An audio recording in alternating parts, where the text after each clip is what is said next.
Hello students, हमारे YouTube channel science platform में आपका स्वागत है। आज के इस वीडियो में हम एनसीईआरटी विज्ञान कक्षा 10 से संबंधित महत्वपूर्ण वस्तुनिष्ठ प्रश्नों पर चर्चा करेंगे। इस वीडियो में हम 50 एमसीक्यू क्वेश्चंस पर डिस्कशन करेंगे जो आपके लिए काफी फायदेमंद होगी, इसीलिए इस वीडियो को आप लास्ट तक जरूर देखें। आइए वीडियो हम शुरू करते हैं।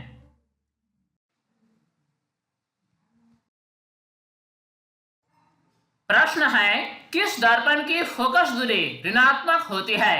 ऑप्शन हमारे पास है समतल दर्पण, अवतल दर्पण, उत्तल दर्पण या इनमें से कोई नहीं। परिपाटी के अनुसार अवतल दर्पण की फोकस दूरी ऋणात्मक होती है, जबकि उत्तल दर्पण की फोकस दूरी धनात्मक होती है। इसलिए सही जवाब ऑप्शन बी। अगला प्रश्न है, श्वेत प्रकाश का कौन सा वर्ण किसी प्रिज्म से गुजरने के पश्चात सबसे कम झुकता है? ऑप्शन दिया गया है बैंगनी, नीला, लाल या हरा। इस प्रश्न का जवाब जानने से पहले हम इस चित्र पर विचार करते हैं। इस चित्र में एक कांच के प्रिज्म को दर्शाया गया है। जब श्वेत प्रकाश की किरण पुंज को इस प्रिज्म से गुजारा जाता है तो ये विभिन्न प्रकार के वर्णों में विघटित हो जाती हैं, जैसा कि आप चित्र में देख सकते हैं। इसमें सबसे अधिक झुकता है बैंगनी और सबसे कम झुकता है लाल रंग का प्रकाश, यानी सही जवाब होगा ऑप्शन सी, लाल। आकाश का नीला रंग किस परिघटना के कारण होता है? ऑप्शन है प्रकाश का परावर्तन, प्रकाश का प्राकिरण, प्रकाश का अपवर्तन या इनमें से कोई नहीं। इस प्रश्न का सही जवाब होगा प्रकाश का प्राकिरण। प्रकाश के प्राकिरण के कारण ही आकाश हमें नीला दिखाई देता है। अब प्रश्न है, प्रतिबिंब का आकार वस्तु से बड़ा हो सकता है समतल दर्पण द्वारा, उत्तल दर्पण द्वारा, अवतल दर्पण द्वारा या इनमें से कोई नहीं। अब हम एक एक ऑप्शन पर विचार करेंगे। समतल दर्पण द्वारा बनाया गया प्रतिबिंब वस्तु के आकार के बराबर होता है, जबकि उत्तल दर्पण के द्वारा बनाया गया प्रतिबिंब का आकार वस्तु से छोटा होता है। जबकि अवतल दर्पण में दोनों प्रकार का प्रतिबिंब बन सकता है। प्रतिबिंब का आकार वस्तु से बड़ा भी हो सकता है या फिर प्रतिबिंब का आकार वस्तु से छोटा भी हो सकता है। यह इस बात पर निर्भर करता है कि दर्पण के सामने वस्तु को कहां पर रखा गया है। जब हम किसी वस्तु को अवतल दर्पण के सामने रखते हैं तो कभी कभी प्रतिबिंब का आकार वस्तु से बड़ा भी बनता है और कभी वस्तु से छोटा भी बनता है। इसमें एक ऐसी स्थिति है जिसमें प्रतिबिंब का आकार वस्तु से बड़ा होता है, और यह स्थिति इस प्रकार है कि जब हम किसी अवतल दर्पण के सामने किसी वस्तु को दर्पण के ध्रुव और उसके फोकस के मध्य रखते हैं तो ऐसी स्थिति में जो प्रतिबिंब बनता है वह दर्पण के पीछे बनता है और यह आभासी और सीधा प्रतिबिंब होता है। इस स्थिति में प्रतिबिंब का आकार वस्तु से बड़ा हो सकता है, इसलिए सही जवाब होगा ऑप्शन सी। अब प्रश्न है, निम्न में से कौन नवीकरणीय ऊर्जा स्रोत का उदाहरण है? ऑप्शन हमारे पास है नाभिकीय ऊर्जा, सौर ऊर्जा, कोयला या प्राकृतिक गैस। इन ऑप्शन में से सही ऑप्शन है सौर ऊर्जा। सौर ऊर्जा एक नवीकरणीय ऊर्जा स्रोत है, जबकि नाभिकीय ऊर्जा, कोयला और प्राकृतिक गैस ये नवीकरणीय ऊर्जा स्रोत नहीं है, क्योंकि इस ऊर्जा स्रोत का एक बार खपत होने के बाद दोबारा प्राप्त नहीं किया जा सकता है। इसलिए सही जवाब होगा ऑप्शन बी। अब अगला प्रश्न है, किस लेंस को अपसारी लेंस कहा जाता है? ऑप्शन है उत्तल लेंस, अवतल लेंस, दोनों उत्तल एवं अवतल लेंस या इनमें से कोई नहीं। इस प्रश्न का जवाब जानने से पहले सबसे पहले हम उत्तल लेंस के बारे में चर्चा करते हैं। जब समानांतर किरण पुंज किसी उत्तल लेंस पर आपतित होती है तो प्रकाश के अपवर्तन के पश्चात ये सारी किरणें एक बिंदु पर मिलती हैं। कहने का मतलब यह हुआ कि उत्तल लेंस की यह विशेषता होती है कि ये विभिन्न प्रकार की किरणों को किसी खास बिंदु पर मिलान कराती है, परंतु अवतल लेंस ऐसा नहीं करती। जब समानांतर किरण पुंज अवतल लेंस पर आपतित होती है तो प्रकाश के परावर्तन के परिणाम स्वरूप ये सभी किरणें फैल जाती हैं, यानी उत्तल लेंस किरणों को किसी खास बिंदु पर मिलाती है जबकि अवतल लेंस किरणों को फैला देती है। इसी गुण के कारण उत्तल लेंस को अभिसारी लेंस कहा जाता है जबकि अवतल लेंस को अपसारी लेंस कहा जाता है। इसलिए इस प्रश्न का सही जवाब होगा ऑप्शन बी, अवतल लेंस। अवतल लेंस को अपसारी लेंस कहा जाता है। निम्न में से कौन नेत्र का रंगीन भाग होता है? ऑप्शन हमारे पास है कॉर्निया, पुतली, रेटिना या आइरिस। इसका सही जवाब होगा आइरिस। आइरिस नेत्र का रंगीन भाग होता है, इसी के कारण नेत्र का रंग पता चलता है। आइरिस की उपस्थिति कॉर्निया के पीछे होता है। मैग्नीफाइंग ग्लास में होता है। ऑप्शन है उत्तल लेंस, अवतल लेंस, उत्तल दर्पण या अवतल दर्पण। मैग्नीफाइंग ग्लास का उपयोग छोटे लिखावटों को पढ़ने के लिए किया जाता है। इसमें उत्तल लेंस लगा हुआ होता है। हजामत बनाने के लिए प्रयोग किया जाता है।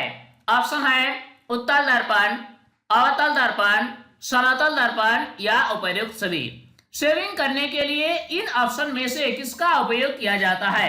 इसका सही जवाब होगा अवतल दर्पण, क्योंकि अवतल दर्पण के प्रयोग से जो प्रतिबिंब बनता है वह बड़ा और आवर्धित बनता है, जिसके कारण शेविंग करने में सहूलियत होती है। समतल दर्पण द्वारा किस प्रकार का प्रतिबिंब बनता है? ऑप्शन है वास्तविक, काल्पनिक, उपर्युक्त दोनों या इनमें से कोई नहीं। इस प्रश्न का जवाब जानने से पहले हमें समझना होगा प्रतिबिंब कितने प्रकार के होते हैं। प्रतिबिंब दो प्रकार के होते हैं। पहला है वास्तविक प्रतिबिंब और दूसरा है आभासी प्रतिबिंब, जिससे काल्पनिक प्रतिबिंब भी कहा जाता है। अब हमें समझना है कि वास्तविक प्रतिबिंब किस प्रकार के प्रतिबिंब को कहा जाता है और आभासी यानी काल्पनिक प्रतिबिंब किस प्रकार के प्रतिबिंब को कहा जाता है। ऐसा प्रतिबिंब जिसको किसी पर्दे पर उतारा जा सके वास्तविक प्रतिबिंब कहते हैं, परंतु ऐसा प्रतिबिंब जिसे किसी पर्दे पर उतारा नहीं जा सके, इस प्रकार के प्रतिबिंब को आभासी यानी काल्पनिक प्रतिबिंब कहा जाता है। समतल दर्पण के द्वारा जो प्रतिबिंब बनता है यह दर्पण के पीछे होता है और इस प्रकार के प्रतिबिंब को हम किसी पर्दे पर उतार नहीं सकते हैं। इसीलिए समतल दर्पण द्वारा बनाया गया प्रतिबिंब आभासी यानी काल्पनिक प्रतिबिंब होता है। सही जवाब ऑप्शन बी। जब किसी चालक तार से विद्युत धारा प्रवाहित होती है तो गतिशील कण है। ऑप्शन दिया गया है परमाणु, आयन, प्रोटॉन या इलेक्ट्रॉन। किसी गतिशील चालक तार में जब विद्युत धारा प्रवाहित होती है तो इसमें इलेक्ट्रॉन यानी मुक्त इलेक्ट्रॉन गतिशील होते हैं और इसी मुक्त इलेक्ट्रॉन की गति के कारण ही चालक तार में विद्युत धारा उपस्थित होती है। सही जवाब होगा ऑप्शन डी, इलेक्ट्रॉन। अगला प्रश्न है निम्नलिखित में कौन सा मात्रक वाट के बराबर है? ऑप्शन दिया गया है जूल प्रति सेकंड, जूल सेकंड, सेकंड प्रति जूल या इनमें से कोई नहीं। इस प्रश्न का जवाब जानने से पहले हमें समझना होगा वाट किसका मात्रक है। वाट शक्ति का ऐसा मात्रक है और शक्ति के लिए सूत्र होता है शक्ति बराबर कार्य बटा समय। चूंकि शक्ति का ऐसा मात्रक वाट होता है इसीलिए वाट बराबर हम लिख सकते हैं कार्य का जो ऐसा मात्रक है यानी जूल बटा समय का जो ऐसा मात्रक है यानी सेकंड। कहने का मतलब यह हुआ कि वाट बराबर होगा जूल बटा सेकंड यानी जूल प्रति सेकंड। इसलिए सही जवाब होगा ऑप्शन ए, जूल प्रति सेकंड। निम्नलिखित में कौन सा गैस ग्लोबल वार्मिंग के लिए उत्तरदायी है? ऑप्शन दिया गया है O2, NH3, N2 या CO2। ग्लोबल वार्मिंग के लिए मुख्य रूप से उत्तरदायी गैस है कार्बन डाइऑक्साइड। सही जवाब ऑप्शन डी। चूना जल का रासायनिक सूत्र है। ऑप्शन है CaO, CaCl2, CaOCl2, CaOH2। चूना जल के रासायनिक सूत्र को समझने से पहले हमें एक रासायनिक समीकरण देखना होगा। इसमें CaO और H2O आपस में अभिक्रिया करके बनाता है CaOH2। बाजार से जो हम चूना खरीद कर लाते हैं ये कैल्शियम ऑक्साइड होता है यानी CaO होता है। जब इसके साथ जल का अभिक्रिया कराया जाता है तो ये बनाता है CaOH2 का जलीय विलयन और यही चूना जल का रासायनिक सूत्र है। यानी चूना जल का रासायनिक सूत्र होगा CaOH2। सही जवाब ऑप्शन डी। ग्लूकोज का रासायनिक सूत्र है। ऑप्शन दिया गया है C6H12O6, CH3COOH, CH3CHO, CHCl3। Glucose का रासायनिक सूत्र होता है C6H12O6। इनमें से कौन अधातु होते हुए भी चमकीला होता है? ऑप्शन है कार्बन, ब्रोमीन, आयोडीन या इनमें से कोई नहीं। सामान्य रूप से धातुएं चमकीली होती हैं, परंतु एक अधातु ऐसा है जो अधातु होते हुए भी उसमें धातु जैसी चमक पाई जाती है और वह अधातु है आयोडीन। सही जवाब ऑप्शन सी। तारों का टिमटिमाना प्रकाश के किस घटना को दर्शाता है? ऑप्शन दिया गया है प्रकाश का परावर्तन, प्रकाश का अपवर्तन, प्रकाश का प्राकिरणन या प्रकाश का वर्ण विक्षेपण। तारों का टिमटिमाना प्रकाश के अपवर्तन के कारण होता है। तारों से निकलने वाली प्रकाश की किरणें जब पृथ्वी की वायुमंडल से होकर गुजरती हैं तो प्रकाश की किरणों का अपवर्तन होता है और इसी घटना के कारण तारे हमें टिमटिमाते हुए नजर आते हैं। सही जवाब ऑप्शन बी। अब हम अगला प्रश्न देखेंगे। किसी धातु चालक का प्रतिरोध निम्नलिखित में किस पर निर्भर करता है? ऑप्शन हमारे पास हैं चालक की लंबाई पर, चालक के अनुप्रस्थ काट क्षेत्रफल पर, चालक के पदार्थ की प्रकृति पर या उपर्युक्त सभी पर।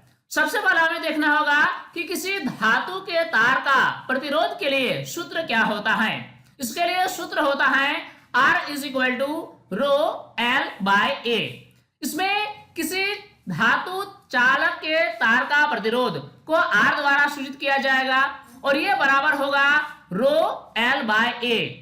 रो क्या है? ये प्रतिरोधकता है, L तार की लंबाई है और A अनुप्रस्थ काट का क्षेत्रफल है। कहने का मतलब यह हुआ कि धातु चालक के तार का प्रतिरोध लंबाई पर निर्भर करता है, अनुप्रस्थ काट के क्षेत्रफल पर निर्भर करता है, साथ ही साथ पदार्थ की प्रकृति पर भी निर्भर करता है। यानी इस प्रश्न का सही जवाब होगा उपर्युक्त सभी पर। निम्नलिखित में कौन विद्युत शक्ति का ऐसा मात्रक है? ऑप्शन दिया गया है वाट, वाट प्रति घंटा, एम्पियर या ओम। विद्युत शक्ति का ऐसा मात्रक वाट होता है। विद्युत परिपथ में विद्युत धारा को मापने के लिए निम्नलिखित में किस युक्ति का उपयोग होता है?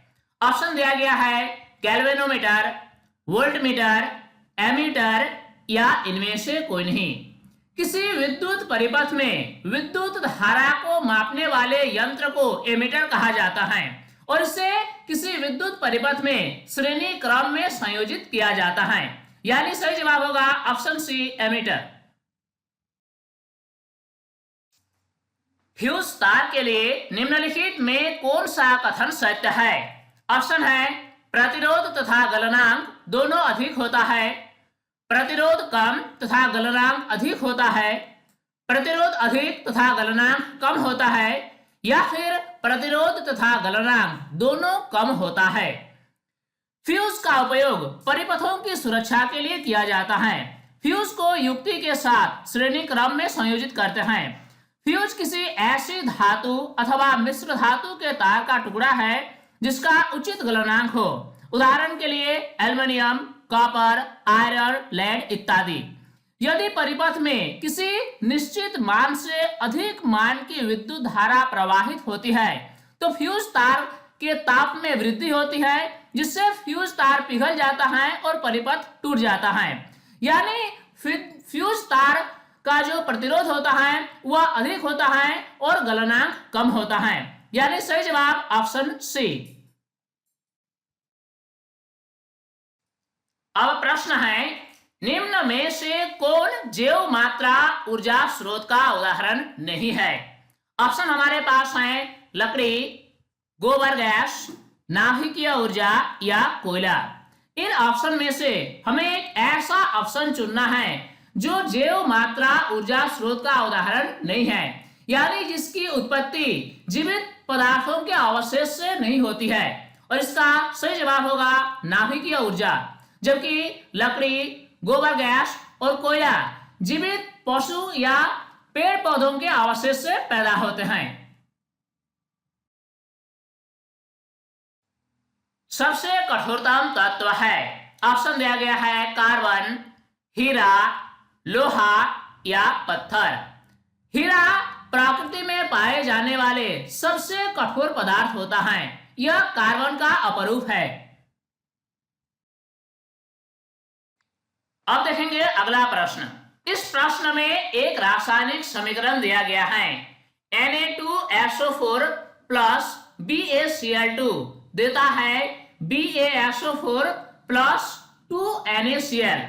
हमें बताना है उपर्युक्त अभिक्रिया निम्नलिखित में किस प्रकार की है। ऑप्शन दिया गया है संयोजन अभिक्रिया, विस्थापन अभिक्रिया, द्विविस्थापन अभिक्रिया या फिर वियोजन अभिक्रिया। इस रासायनिक समीकरण में आप देख सकते हैं कि जो Na है वह Ba का स्थान ले लेता है और जो Ba है ये Na का स्थान ले लेता है। यानी सोडियम और बेरियम आपस में एक दूसरे के स्थान को परिवर्तित करते हैं। इस प्रकार की अभिक्रिया को द्विविस्थापन अभिक्रिया कहा जाता है। सही जवाब ऑप्शन सी। किस वर्षा को अम्लीय वर्षा कहा जाता है? ऑप्शन हमारे पास है जब वर्षा जल का पीएच मान 5.6 से कम हो, जब वर्षा जल का पीएच मान 5.6 से अधिक हो, जब वर्षा जल का पीएच मान 5.6 हो या फिर जब वर्षा जल का पीएच मान 7 हो। हमें बताना है कि किस प्रकार के वर्षा को हम अम्लीय वर्षा कहेंगे। किसी वर्षा जल के पीएच का मान अगर 5.6 से कम हो तो इस प्रकार के वर्षा को हम अम्लीय वर्षा कहते हैं। यानी सही जवाब होगा ऑप्शन ए। कुछ स्टूडेंट्स गलती करते हैं और उनका जवाब होता है कि अगर पीएच मान 7 से कम हो तो इसे हम अम्लीय वर्षा कहेंगे, लेकिन ये सही नहीं है। अगर वर्षा जल का पीएच मान 5.6 से कम हो तभी हम उस वर्षा को अम्लीय वर्षा कहेंगे। अपच का उपचार करने के लिए इनमें से किस औषधि का उपयोग होता है? ऑप्शन है एंटीबायोटिक, एनाल्जेसिक, एंटासिड या एंटीसेप्टिक। हमारा अमाशय हाइड्रोक्लोरिक अम्ल उत्पन्न करता है। यह अमाशय को हानि पहुंचाए बिना भोजन के पाचन में सहायक होता है। अपच की स्थिति में हमारा अमाशय अत्यधिक मात्रा में अम्ल उत्पन्न करता है, जिसके कारण पेट में हमें दर्द का अनुभव होता है। इस दर्द से मुक्त होने के लिए हम एंटासिड जैसे क्षारकों का उपयोग करते हैं। एंटासिड अम्ल की अधिकता को उदासीन कर देते हैं। मैग्नीशियम हाइड्रॉक्साइड यानी मिल्क ऑफ मैग्नीशिया जैसे दुर्बल क्षारक का उपयोग एंटासिड के रूप में किया जाता है। यानी इस प्रश्न का सही जवाब होगा ऑप्शन सी एंटासिड। चींटी के डंक एक अम्ल छोड़ जाते हैं जिनके कारण जलन एवं दर्द अनुभव होता है। यह अम्ल निम्नलिखित में कौन है? ऑप्शन हमारे पास हैं मेथेनॉइक अम्ल, इथेनॉइक अम्ल, सिट्रिक अम्ल या ऑक्जेलिक अम्ल? इस प्रश्न का सही जवाब होगा मेथेनोइक अम्ल। चींटी के डंक में मेथेनोइक अम्ल पाया जाता है, जिसके कारण हम जलन और दर्द का अनुभव करते हैं। ऑक्जेलिक अम्ल निम्नलिखित में किसमें पाया जाता है? ऑप्शन दिया गया है टमाटर, संतरा, सिरका या इमली। अगर हम पहले ऑप्शन की बात करें यानी टमाटर, तो टमाटर में ऑक्जेलिक अम्ल पाया जाता है, जबकि संतरा में सिट्रिक अम्ल, सिरका में एसिटिक अम्ल और इमली में टार्ट्रिक अम्ल पाया जाता है। यानी सही जवाब होगा ऑप्शन ए टमाटर। टमाटर में ऑक्जेलिक अम्ल पाया जाता है। CaSO4.12H2O किस यौगिक का रासायनिक सूत्र है?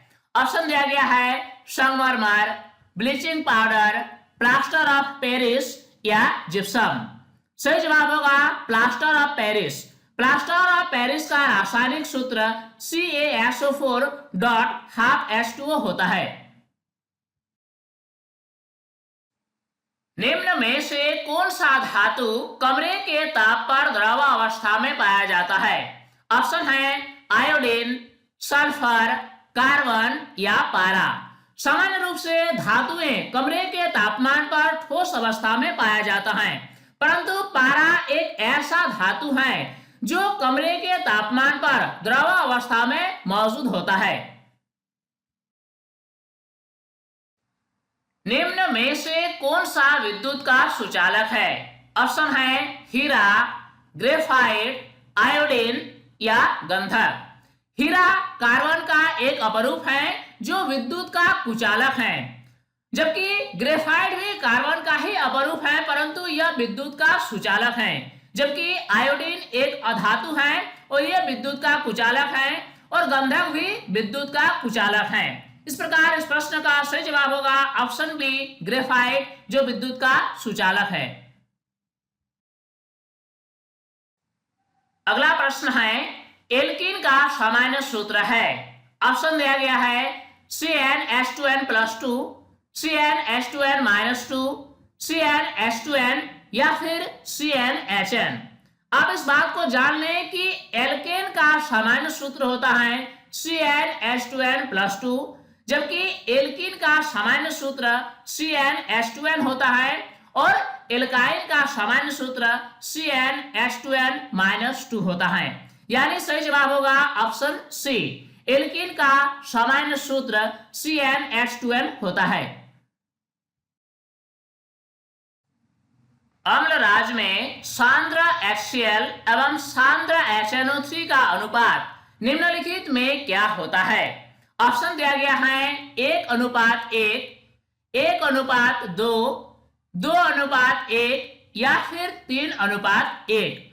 अम्ल राज को एक्वा रेजिया भी कहा जाता है। अम्ल राज यानी एक्वा रेजिया 3:1 के अनुपात में सांद्र हाइड्रोक्लोरिक अम्ल एवं सांद्र नाइट्रिक अम्ल का ताजा मिश्रण होता है। यह सोना को गला सकता है, जबकि दोनों में से किसी अम्ल में अकेला यह क्षमता नहीं होता है। इस प्रकार सही जवाब होगा ऑप्शन डी।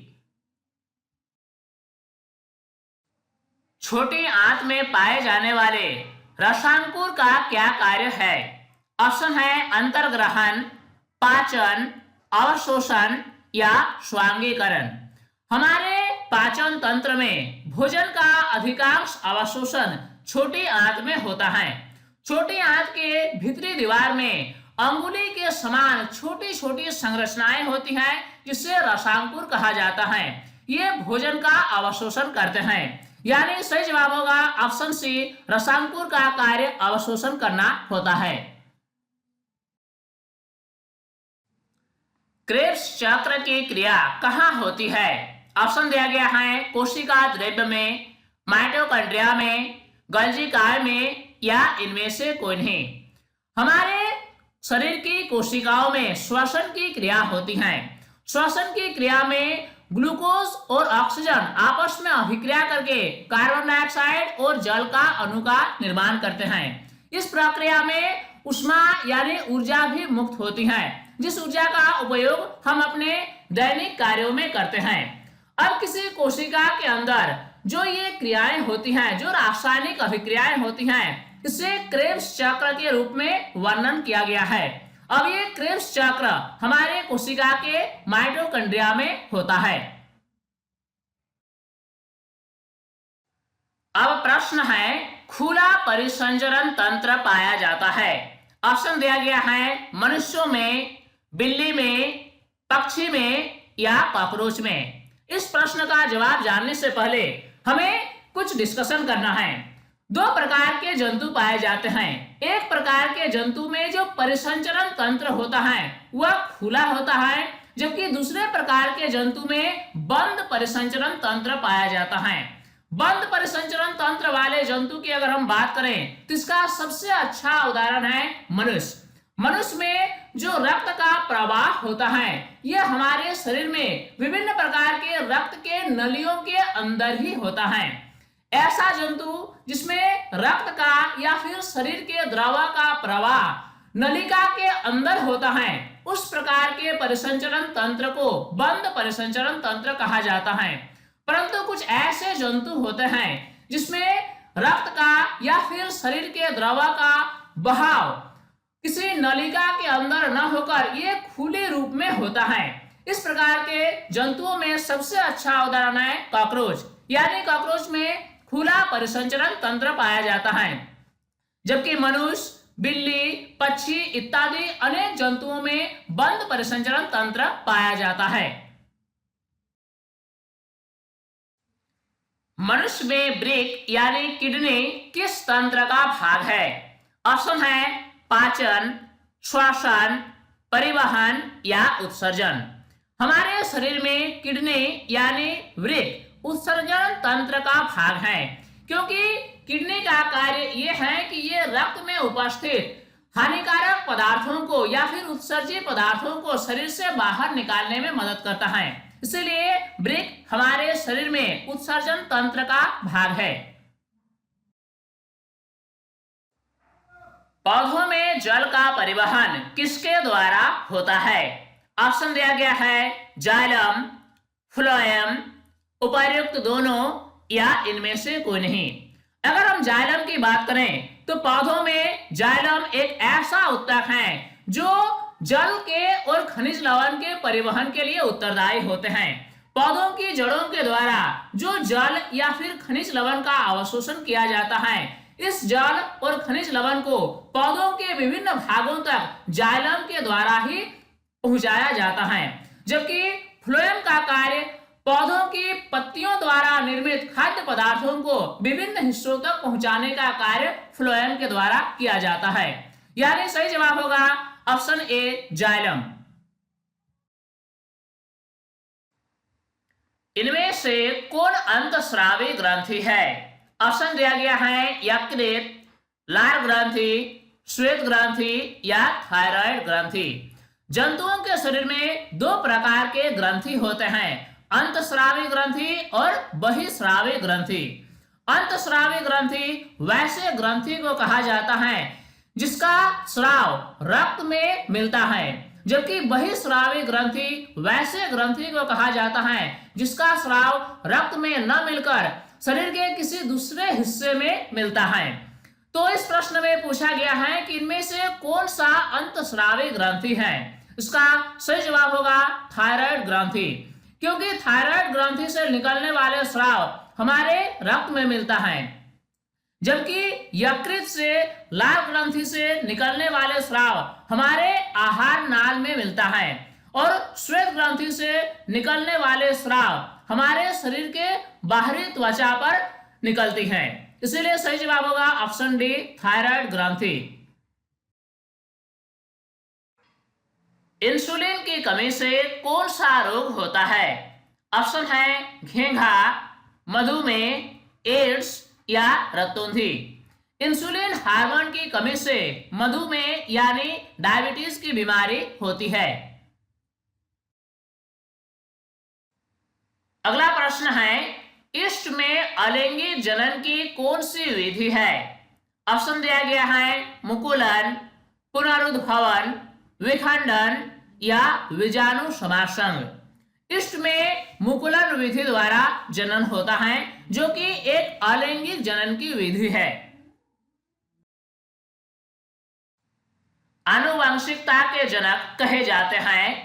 ऑप्शन है डार्विन को, मेंडेल को, लामार्क को या हेल्डेन को। सही जवाब होगा मेंडेल। मेंडेल को आनुवंशिकता के जनक कहे जाते हैं। ओरिजिन ऑफ स्पीसीज नामक पुस्तक किसने लिखी है?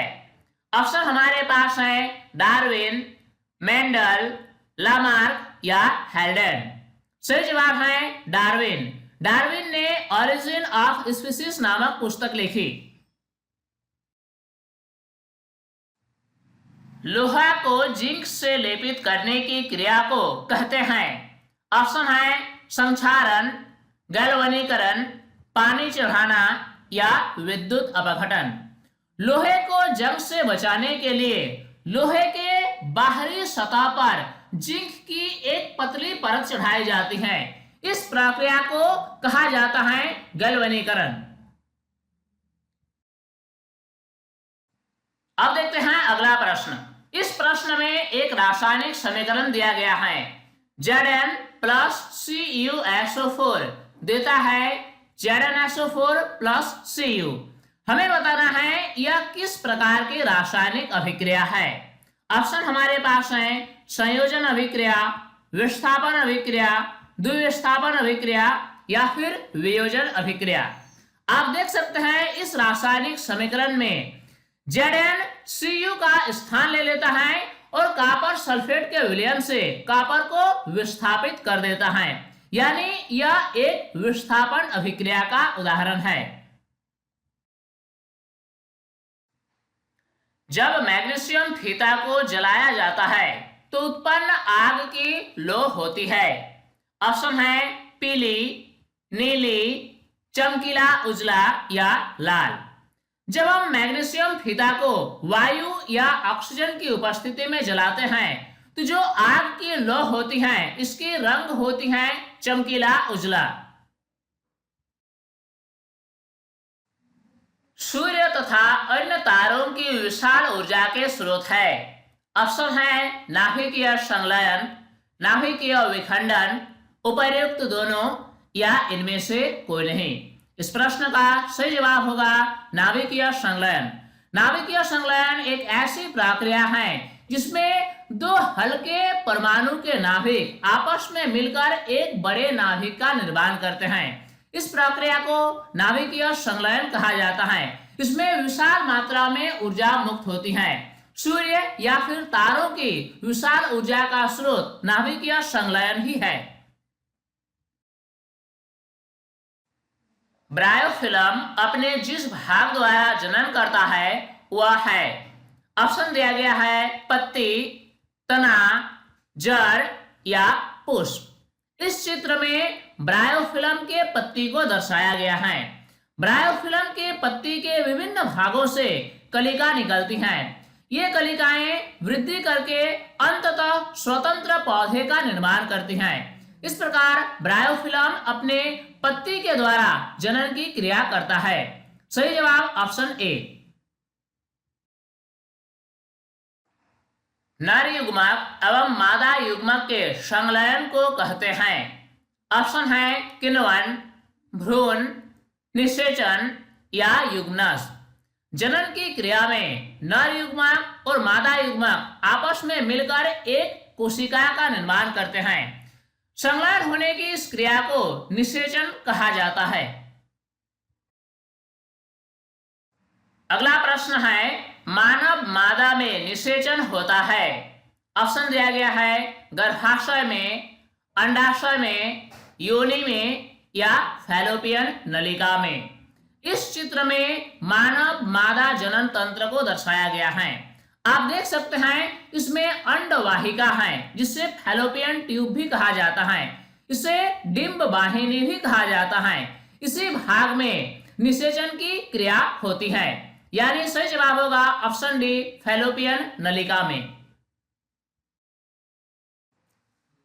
तो स्टूडेंट्स, इस वीडियो के माध्यम से हमने क्लास 10 साइंस से रिलेटेड इंपॉर्टेंट 50 क्वेश्चंस पर डिस्कशन किया। उम्मीद करता हूं ये वीडियो आपके लिए काफी फायदेमंद हुई होगी और इस वीडियो से आपने काफी कुछ सीखा होगा।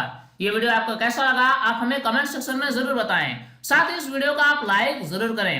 अगर अभी तक आप हमारे YouTube चैनल साइंस प्लेटफॉर्म को सब्सक्राइब नहीं किया है तो सभी सब्सक्राइब कर लें और नोटिफिकेशन बेल को ऑन करके ऑल पर सिलेक्ट कर लें ताकि हर नए वीडियोस की अपडेट्स आप तक आसानी से पहुंच सके। स्टूडेंट्स, तब तक के लिए बाय।